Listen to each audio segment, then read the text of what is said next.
68번 148페이지. 어우, 또 중요하죠. 148페이지부터 148페이지만 보지 마시고 제3자를 위한 계약. 갑이 을에게 땅을 팔면서 돈은 병에게 줘라. 이렇게. 계약상 권리가 제3자에게 발생한다 했죠.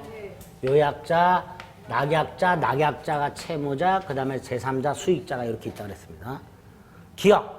병존적 채무인수와 변제를 위한 공탁은 제3자를 위한 계약에 해당한다. 기억 틀렸죠? 니은 아주 중요하죠. 요약자와 낙약자 사이를 기본관계, 보상관계라고 여기에 하자가 있으면 거절할 수 있으나 요약자와 수익자 사이는 대가관계로서 제3자를 위한 계약에 아무런 영향을 주지 않으니 거절할 수 없다 그랬죠.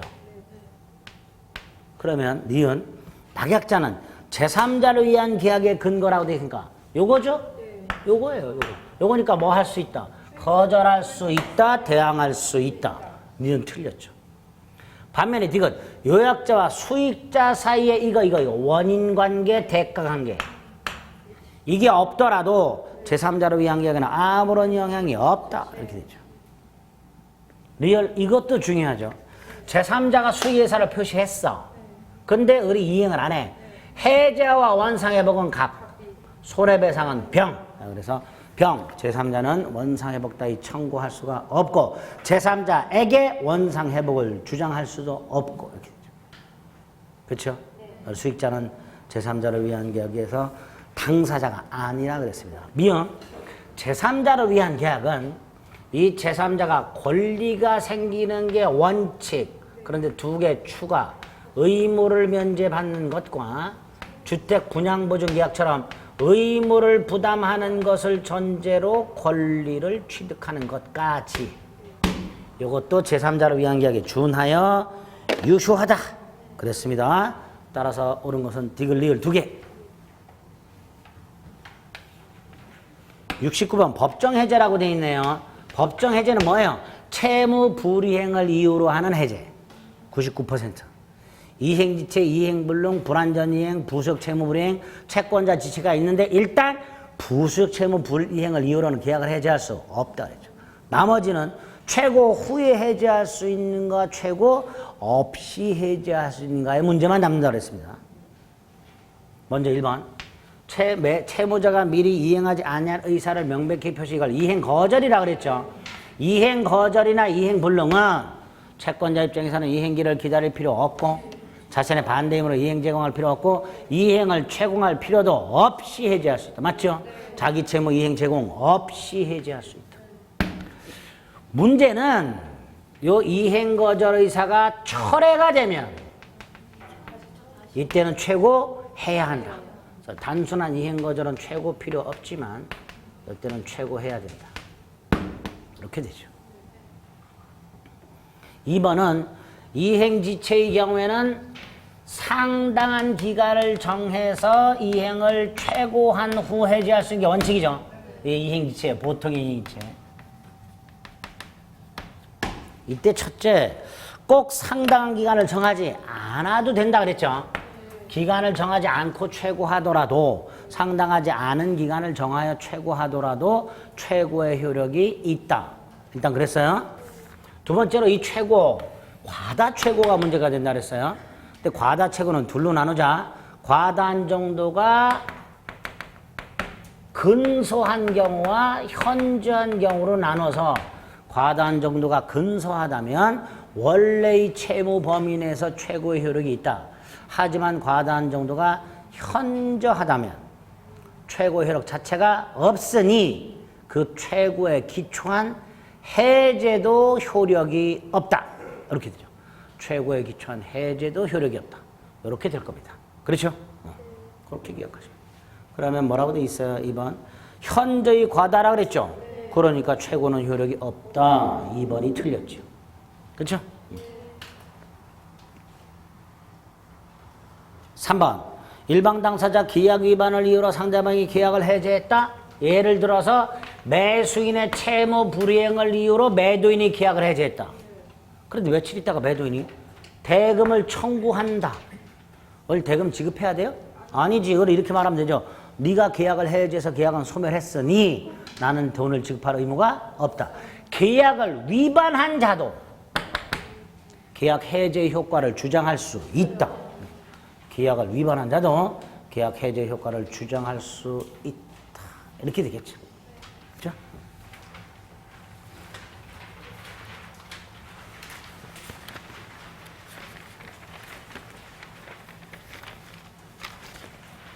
(4번) 목적물이 어디다? 맞나? 목적물이 타인에게 양도 이거 맞나요? 맞구나. 각과 을이 갑소유 건물의 전세권 설정 계약을 했어요. 그런데 등기를 넘겨주기 전에 팔았어요.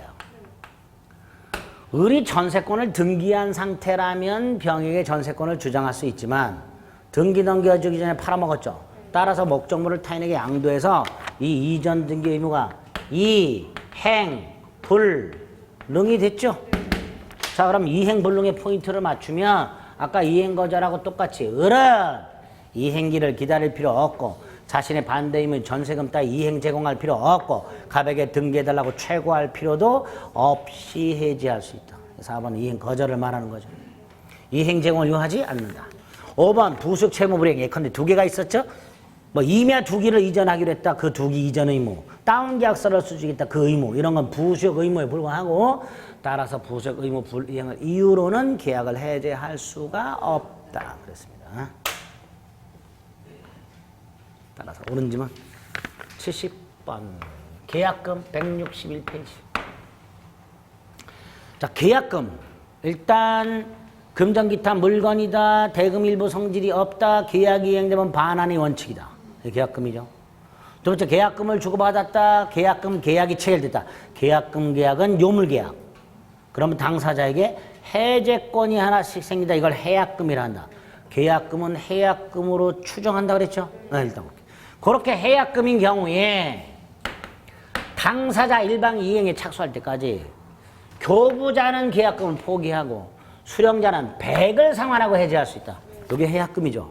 자, 동그라미 1번. 매도인이 계약금 100을 상환하고 해제하기 위해서는 해제 의사표시만으로는 부족하다. 100을 제공하라. 단 상대방이 수령하지 않는다 해서 공탁까지 할 필요는 없다. 이렇게 되어 있죠. 공탁까지 할 필요는 없다. 2번 이행 착수할 때까지 교부자는 포기하면 해제할 수 있죠. 교부자는. 3번 이행 착수인 게 두 개가 있고 아닌 게 두 개가 있죠. 아닌 거 두 개. 3번 토지거래 허가받 어디다.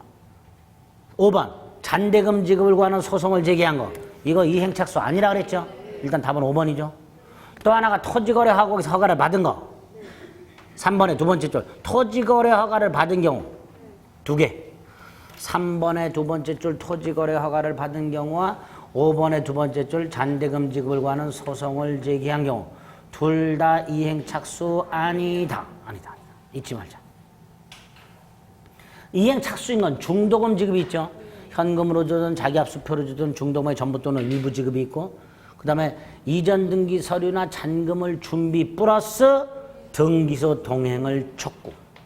이것도 이행 착수. 그랬죠? 구별하자. 답은 4번, 5번이고 4번 계약금이 수수된 후 매수인이 매도인에게 중도금을 지급하려 했으나 거절. 이행 착수죠. 지급 이행 제공한 거란 말이에요. 중도금을 지급하려고 이행 제공. 이것도 이행 착수. 따라서 더 이상 계약금 포기하고 해제할 수는 없다. 이렇게 되겠죠. 틀린 거 5번.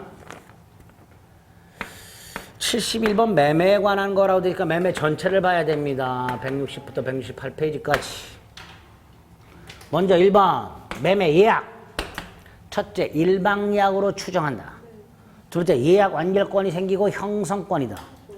매매를 완결할 의사를 표시한 때 상대방의 동의나 승낙을 받을 필요 없이 매매계약은 성립한다. 따라서 일방예약 당시에 본계약의 내용이 확정되어 있거나 확정할 수 있는 기준이 마련되어 있어야 한다. 예약안건 행사기간을 정하지 않으면 10년의 제척기간이 걸린다. 예약이 성립한 때부터 10년간 행사하지 않으면 소멸한다. 그렇죠? 제척기간이니까 중단정지가 없으니 예약 완결권을 가지고 있는 자가 설령 부동산을 인도받았다 하더라도 그 예약 완결권은 제척기간 경과로 소멸한다.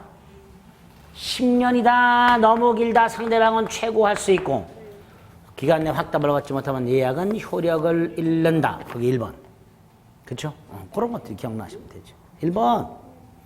예약 완결권 행사 기간을 정하지 않았어요. 상대방은 상당 기간을 정해서 완결 여부 확답을 최고할 수 있고 기간 내 확답을 받지 못한 때 예약은 효력을 잃는다.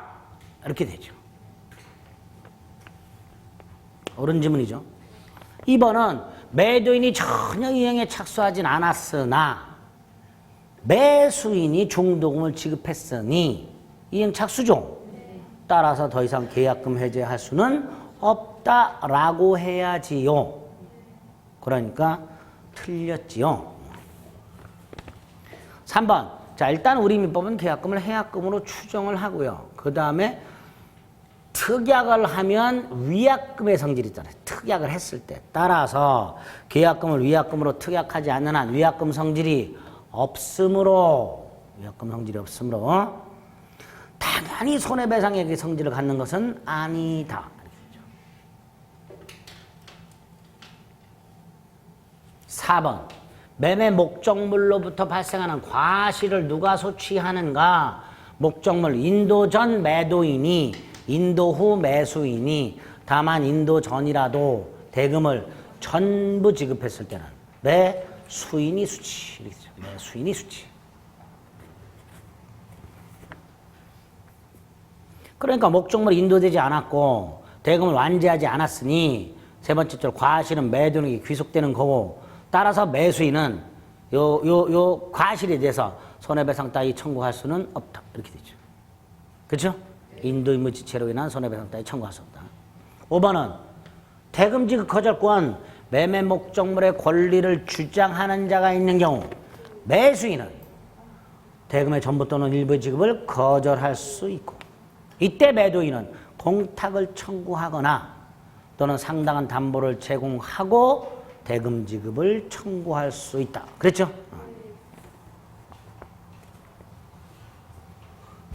72번 담보 책임. 다시 164부터 168까지. 한번 또 봐. 근데 간단하죠? 담보 책임 5개가 있죠? 대금감액 청구, 계약 해제, 손해배상 청구, 출제 상한 청구, 완전물 급부 청구. 하자보수 있어요, 없어요? 없다 그랬어요. 답 3번. 이런 거 틀리면 안 돼요.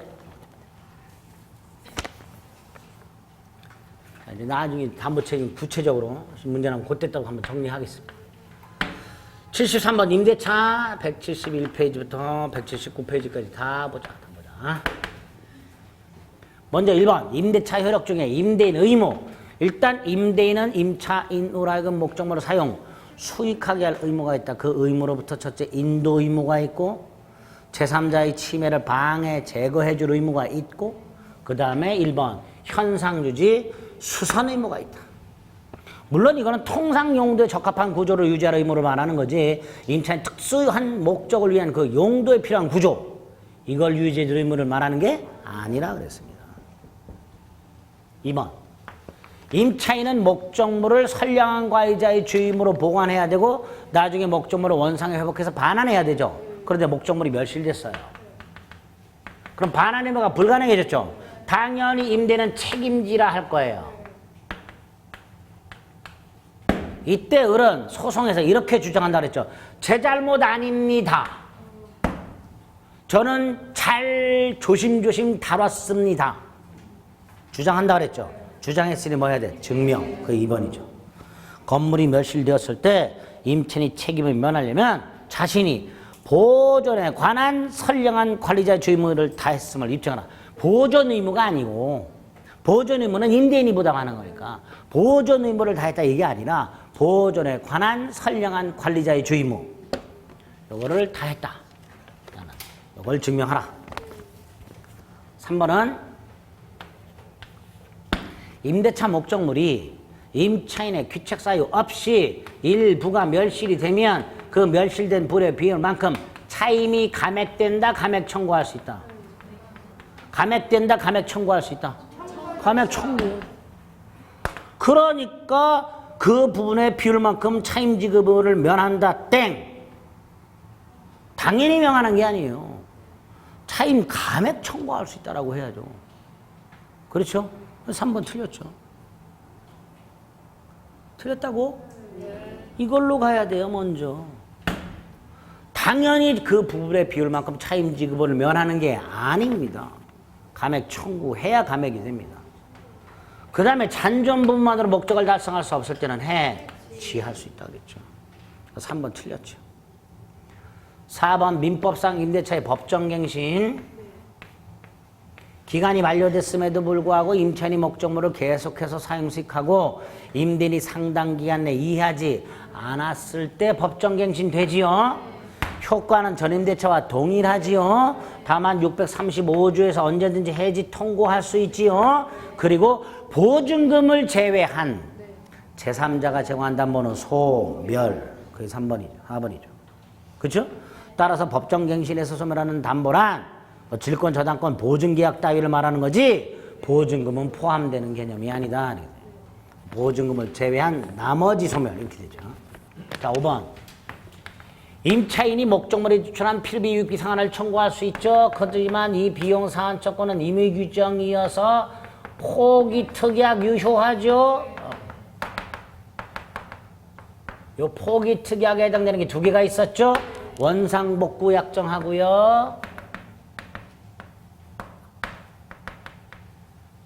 또 하나가 임차인이 건물을 증축하되 증축 부분을 임대인에게 귀속시키기로. 임대인 소유로 귀속시키기로. 두 가지라 그랬죠. 그거 중 하나. 5번 임차인이 증축한 부분을 임대인 소유로 귀속시키기로 하는 약정은 증축 부분에 대한 원상복구 의무를 면하는 대신에 비용 상한 조건을 포기하기로 한 것으로 유효하다. 꼭 기억하자. 5번. 요거 앞을 딱 잘라서 그냥 임차인이 원상회복 의무를 면하는 대신 비용 상한 조건을 포기하는 특약은 유효하다. 이렇게도 나와요. 앞부분을 끊어내고. 아시겠죠? 두 개 잊지 말자. 74번 보증금 183페이지. 임차인이 임대인에게 교부했다 돌려받는 금전기타 물건 보증금 계약이 있어야 돼요. 임대차 계약의 종된 계약, 독립한 계약, 요물 계약으로 할 수도 있고 낙성 계약으로 할 수도 있고. 자, 이때 보증금의 기능이 뭐였죠? 손해배상을 충당하는 기능. 언제까지 발생한? 목적물 반환할 때까지 발생한. 따라서 충당도 언제 한다? 반환 시. 따라서 임차인은 보증금이 있음을 이유로 임대인의 차임 청구를 거절할 수가 없다. 단 존속 중에 임대인이 연체 차임에 대해서만큼은 미리 충당할 자유가 있다. 1번 보증금은 계약 종료 임차인의 목적물을 인도, 즉 반환할 때까지 발생한 채무를 담보한다. 자, 2번 갑소유 건물에 을이 임차권을 갖고 있다. 전세권 아닙니다. 소유자가 바뀌었다. 전세권이라면 신소유자가 승계한다 그랬죠? 하지만 이건 물권이 아니라 채권이니까 원칙 병승계하지 않는다. 갑이 부담한다. 전소유자가. 다만 예외 두 가지. 을이 뭘 갖췄거나 또 하나가 갑과 병이 승계합의. 이때는 병이 부담하죠. 물론 요 경우에도 을이 이걸 원하지 않으면 갑에게 이의를 제기해서 갑과의 계약을 해지하고 갑에게 청구할 수 있다고 그랬죠? 이렇게 나눠서 기억하자 그랬어요. 임차권. 그러면 3번, 2번. 목적물의 소유권이 이전됐는데 임차권이 대항력을 갖췄어. 그러면 아, 신소유자가 보증금 반환물을 승계하는구나. 이렇게 되죠. 3번. 자, 이 보증금에서 빼는 거 연체 차임, 손해배상, 소송비용. 을이 목적물을 반환하지 않아.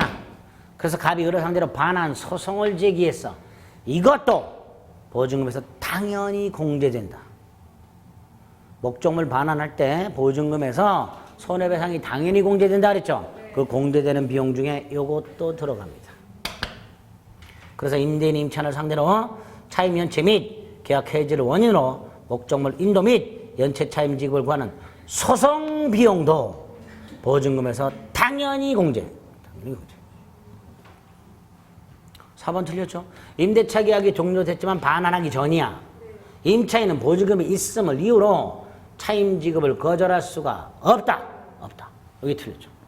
이게 답으로 잘 나와요. 거절할 수. 임차인은 임대인에게 보증금에서 충당할 것을 청구할 수가 없다 말이죠. 임대인이 충당할 자유는 있다 그랬어요. 임차인은 안 된다. 5번은 당사자사의 보증금 반환 및 임료 지급 여부에 대해서 다툼이 생겼을 때 임차인이 법원에서 제가 임대인에게 보증금 줬고요. 차임도 따박따박 줬는데요. 라고 주장한다 그랬어요. 그러니까 증명하라. 증명하라. 보증금이나 임료 지급에 대한 입증은 누가 한다? 임차인이. 75번은 주택임대차보호법 다 보면 돼요. 이건 페이지 그냥 왜 안 썼어요? 184페이지부터 보면 돼요. 그냥 주택임대차. 임대차 뒤에 있으니까. 자, 1번은 주택임대차보호법의 적용 범위. 주거용 건물의 전부 또는 일부 임대차. 두 번째, 그러면 미등기 무허가도 돼. 전세권 등기하지 아니한 미등기 전세에 적용돼. 대지에도 적용돼. 그렇죠? 네. 대지에도 적용돼. 하지만 일시사용임대차는 적용이 안 돼. 일단 적용 범위. 동그라미 1번. 주거용 건물인데 등기 안 했어. 적용된다. 이렇게 되죠. 근데 안 되는 거, 일시사용 안 된다 그랬죠? 또 하나가 요거 가장임대차. 실제 주택을 사용식할 목적 없이 임차인으로서 우선 변제권을 받기 위한 목적으로 껍데기를 만든 데 지나지 아니한 가장임대차의 경우에는 주임법이 적용되지 않으니 대항력과 우선 변제권도 인정할 수 없다. 그렇죠? X. 3번 주택임대차보호법상 대항력을 갖추면 주택을 인도받고 주민등록을 하라. 이때 주민등록은 대항력 취득요건이면서 앤드 존속요건이다. 따라서 전출하거나 직권 말소되면 대항력은 상실이원칙이다. 3번 X. 4번 임차인이 직접 점유 안 해도 된다. 각과 할사에 임대차 했고 의리갑의 동의를 받아서 전대차 한 경우에 전차인이 인도 및 주민등록을 하면 임차인이 대항력이 생긴다.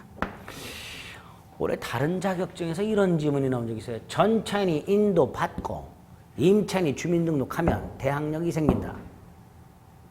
에? 인도는 전차인이 받고 현재 주택은 전차인이 살고 있는데 주민등록은 의뢰주민등록이야. 대항력 인정된다 안 된다? 안 된다. 전차인이 인도 받고 전차인이 주민등록해라. 그래야 임차인이 대항력이 생긴다. 거기 4번이죠? 4번이 답이네요. 자, 5번. 주택임대차의 법정갱신. 주택임대차 기간이 만료가 되기 6개월 전부터 1개월 전까지 임대인이 갱신거절 통지하지 않은 경우와 만료 전 1월까지 임차인이 갱신거절 통지하지 않은 경우 법정갱신 되지요? 자, 효과. 조건은 전임대차와 동일, 기간은 2년, 임차인만 언제든지 해지, 3월이 경과함으로써 해지 효력이 발생. 여기 법정갱신이죠. 임차인의 이익이상 채무 불이행 같은 게 있을 때는 법정갱신 인정되지 않는다. 그거까지.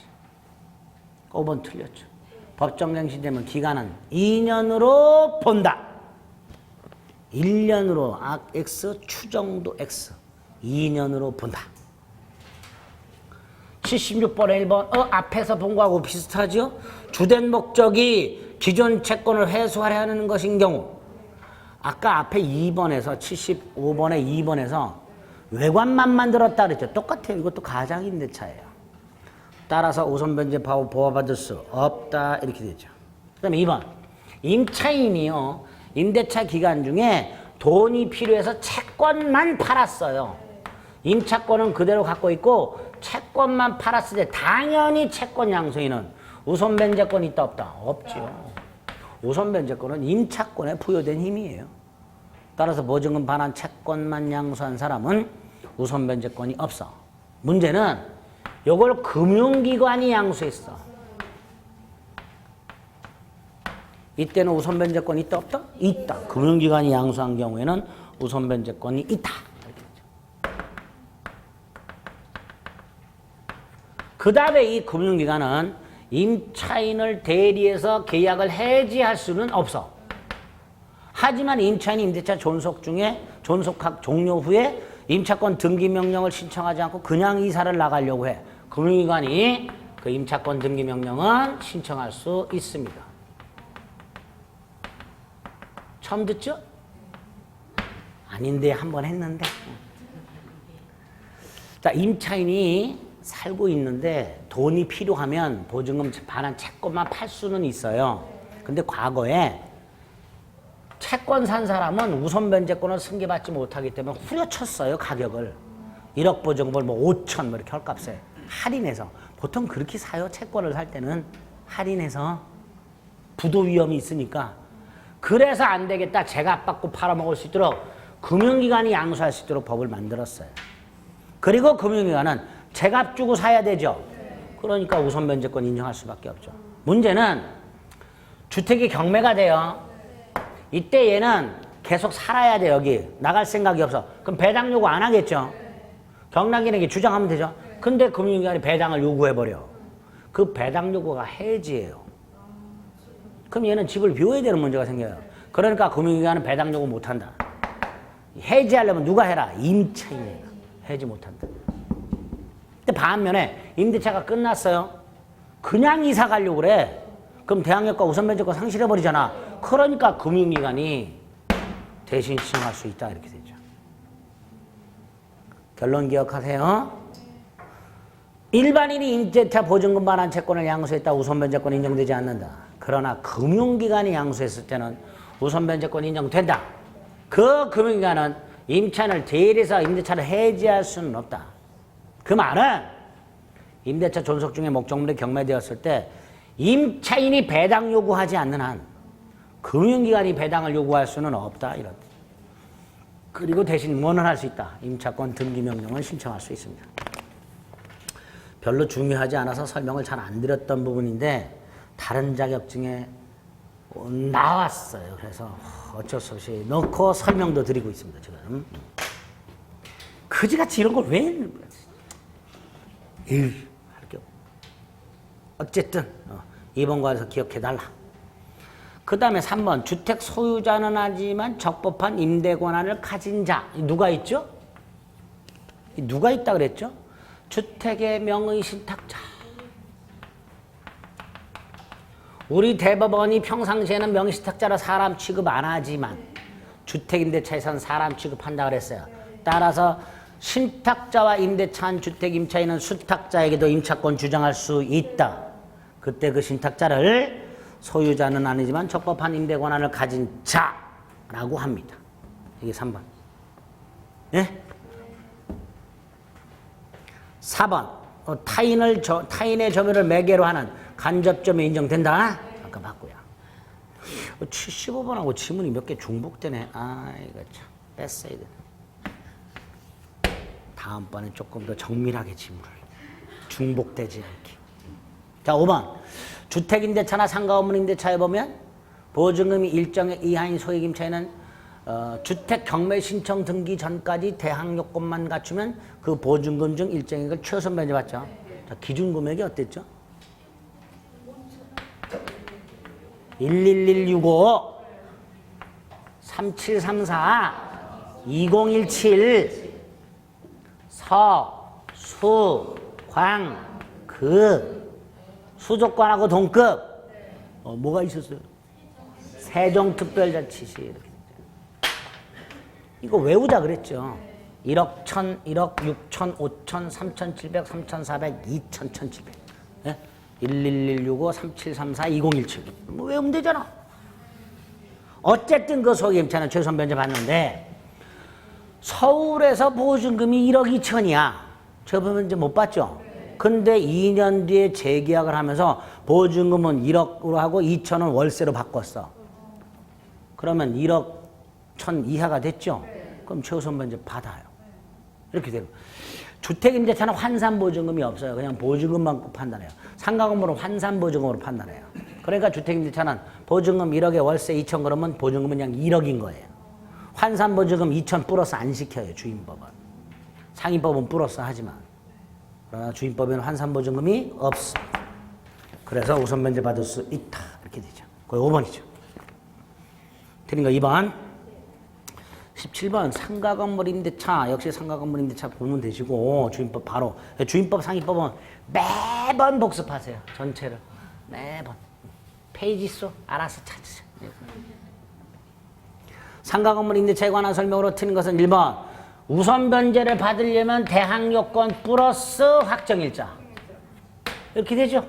그러니까 대항력이 전제가 돼야죠. 2번. 우선 변제나 최우선 변제는 경공매 대가에서 받는다 그랬죠? 매매 이런 거 아니라 그랬죠? 경공매 대가로부터. 2번. 3번. 임차물에 상가 건물 임차물에 수리를 요하거나 권리 주장자가 있으면 상가 건물 임차에는 지체 없이 통지해야 되나요? 그렇지. 민법이 적용돼야지요. 주임법이나 상임법에는 통지 의무 이런 게 없어요. 그러니까 민법 적용하면 돼. 지체 없이 통지하라. 다만 임대인이 이미 안 때는 통지할 필요가 없죠. 그러니까 두 번째 줄 알고 있다면 통지할 필요가 없다. 이렇게 되죠. 4번 상임법에서 제일 중요한 게 갱신 요구권이죠. 상가 건물 임대차 끝나기 6개월 전부터 1개월 전 사이에 임차인이 갱신을 요구한 경우에 임차인 임대인은 정당한 이유 없이는 거절하지 못한다.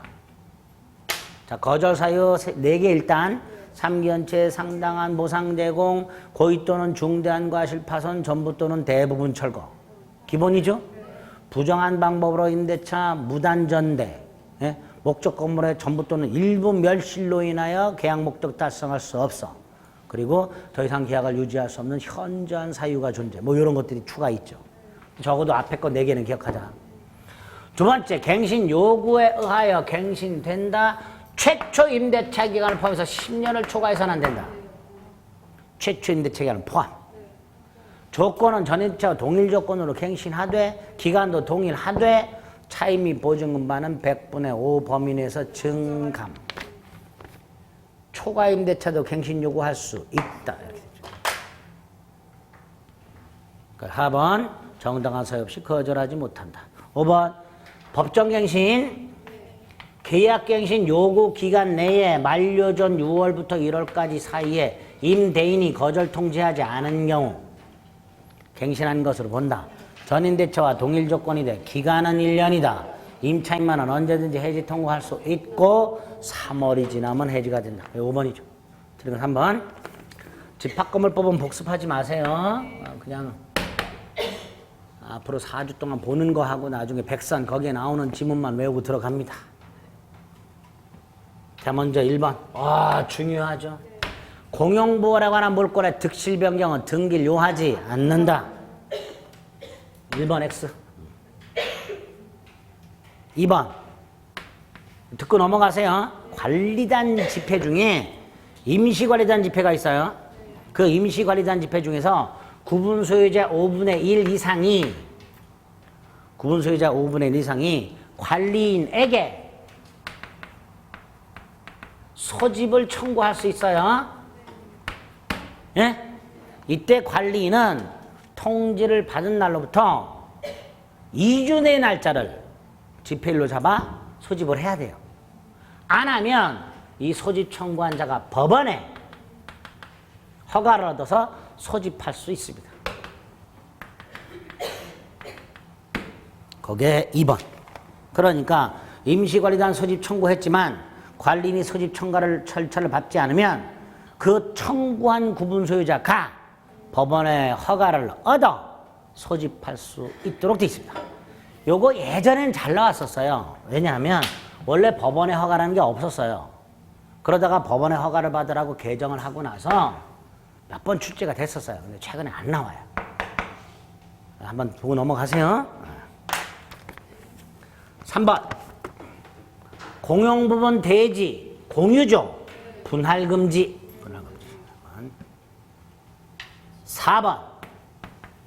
갑 건설회사로부터 101호를 분양받은을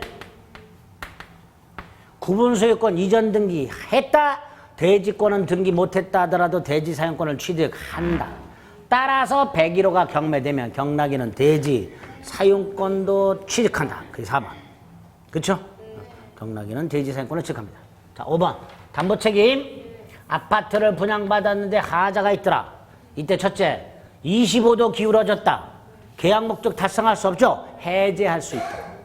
그게 아니라면 하자 보수 청구, 또 하나 손해배상 청구. 근데 손해배상 청구를 집합건물법에서는 뭐라고 한다 그랬죠? 하자 담보 추구권. 뭐라 한다고요? 하자 담보 추구권. 이걸 누가 하냐? 현재 구분 소유자가. 누가?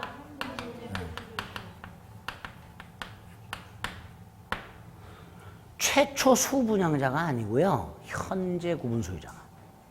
예? 보통 최초 수분양자라고 나오는 경우가 있어요. 최초로 분양받은 사람 말고 현재 구분 소유자가. 단, 요 놈은 관리단이나 입주자 대표회의 행사할 수 있다. 하자 보수 청구는 현재 구분 소유자가 아닌 입주자 대표회나 관리단도 청구할 수 있어요. 하지만 요 놈은 손해배상 청구라고 그랬죠? 그러니까 누구만? 현재 구분 소유자만. 입주자 대표회의 등은 하자 담보 추구권을 행사할 수가 없다. 그 다음에 이런 권리를 전유 부분을 인도받은 날부터 10년. 전유 부분을 인도받은 날부터 10년. 단 손해배상이 몇 개가 있어요. 그냥 뭐 벽에 주미 가갖고 옷이 다 젖었다. 물이 새서. 그런 손해배상도 있고 목적물 멸실 훼손에 의한 손해배상도 있어요. 그냥 손해배상은 이렇게 되지만 목적물 멸실 훼손에 대한 손해배상은 1년 내에 하라. 예? 멸실 훼손한 날부터 1년. 그건 몰라도 돼. 그냥 전유 부분을 인도받은 날로부터 10년. 5번. 건물의 주요 구조 구분비 및 지방공사의 하자로 인한 담보 책임에 관한 구분 소유자의 권리는 전유 부분을 인도한 날로부터 몇 년? 10년 내 행사라. 이렇게 생각하죠. 특히 요거는 꼭 기억하세요. 하자 담보 추구권은 절대로 입주자 대표회의 등은 행사할 수가 없습니다. 손해배상이기 때문에. 79번 가등기 담보 등에 관한 법률도 따로 복습하지 마시고요. 지문만 봅니다. 1번. 자, 가등기 담보법 실행정 1차 기억나시죠? 요거는 기억하셔야지. 변제기 도래하면 실행을 통지하고 아무 때나 이 통지가 채무자 등에게 도달한 날로부터 2달의 청산기간이 경과해야 되죠? 자, 이 청산기간 동안 첫째, 채무자는 변제할 시간적 여유를 2달 주는 거다. 두 번째, 채권자는 채무자에게 청산금을 지급해서도 안 되고 채무자도 청산금에 관한 권리를 처분해서도 안 된다. 만약에 채권자가 채무자에게 청산금을 지급하거나 채무자가 청산금에 관한 권리를 처분했다면 후순위 권리자에게는 대항할 수가 없다. 요 후순위 권리자가 청산금에 대한 우선권이 있기 때문에 후순위자 권리를 보호하기 위해서 1번 같은 규정을 두게 됩니다. 그러니까 채무자가 청산기간이 지나기 전에 청산금에 관한 권리를 타인에게 처분했다 하더라도 후순위 권리자에게 대항하지 못한다. 이렇게 되죠. 되죠?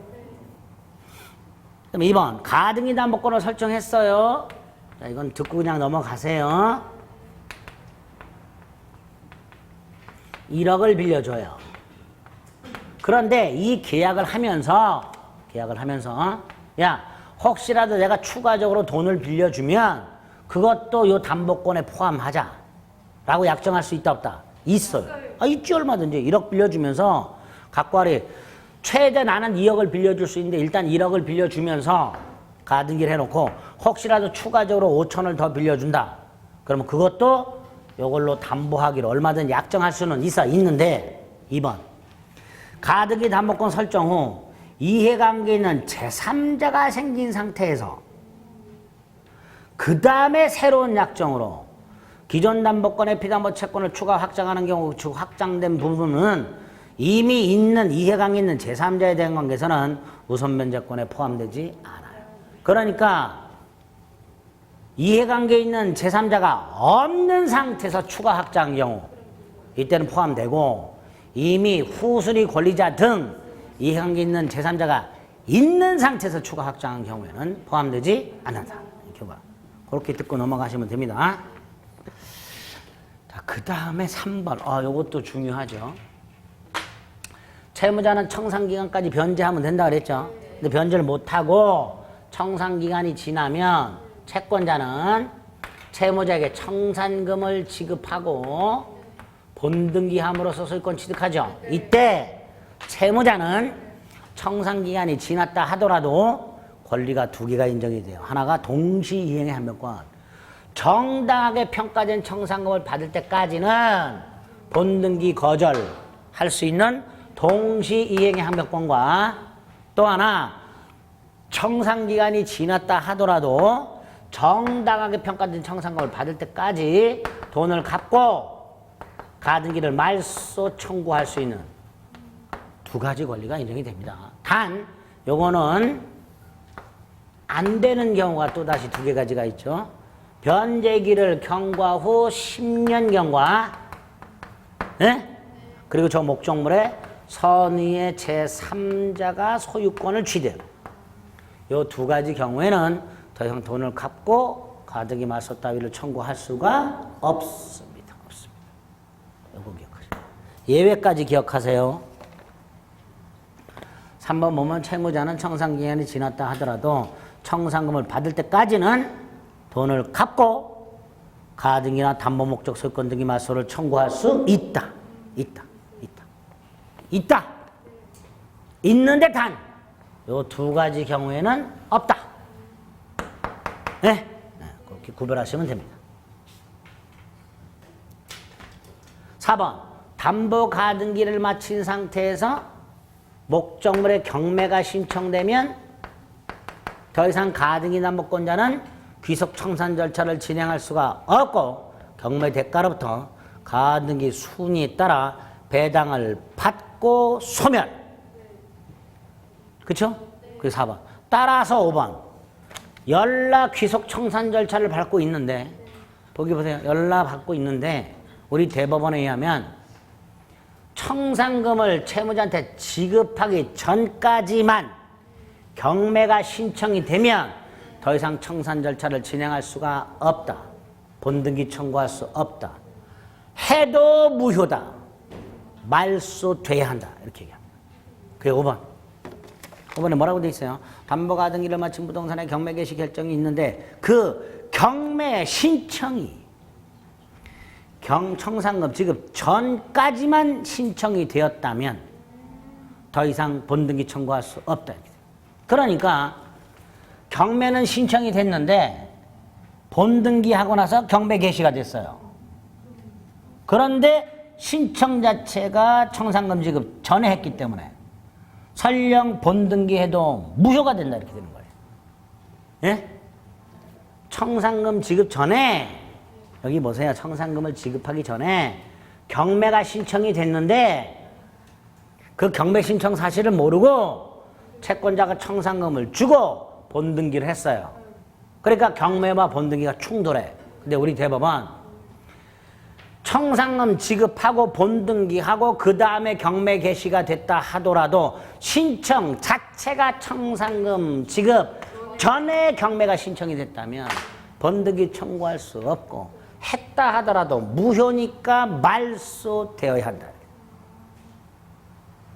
그럼 이제 청산금 지급한 거 억울하죠? 경매 대가에서 배당 받아라 말이지. 예? 그게 5번. 됐지요? 네. 자, 그다음 80번 부동산 실거주자 명의등기에 관한 법률. 요거는 두 가지 명의신탁 유형 그거 조심하면 된다 그랬고요. 그 중에 첫 번째 3자간 명의신탁 230페이지. 삼자가 명의시탁. 중간생략형 명의시탁. 갑은 X 토지 소유자인 병과 매매 계약을 하고 병이 소유자니까 매도인, 갑이 매수인. 대금을 지급한 후 소유권 이전 등기는 자신과 명의상 약정을 한 친구에게 갑이 신탁자, 을이 수탁자. 이렇게 등기를 넘겨주기로. 삼자가 명의신탁, 중간생략형 명의신탁이죠? 약정, 무조건 무효, 등기, 무조건 무효, 매매, 유효, 소유자는 병. 이걸로 처리하죠. 그러면 동그라미 1번. 을에게의 등기에도 불구하고 갑병 매매는 유효하니까 갑은 여전히 병에게 이전 등기 청구할 수 있다. 1번. 그렇죠? 두 번째. 병이 소유자니까 병은 을 등기 말소를 청구할 수 있다. 갑이 을에게 병에게 이전 등기 청구할 수 있고 병이 을에게 말소를 청구할 수 있으니 갑은 이렇게 병을 대위하여 말소를 청구할 수 있다. 2번이죠. 여러 차례 했죠. 3번. 갑은 을과 무효인 명의시장 약정만 했을 뿐 준 게 없지요. 그러니까 부당이득 반환 땅이 청구 자체가 안 된다.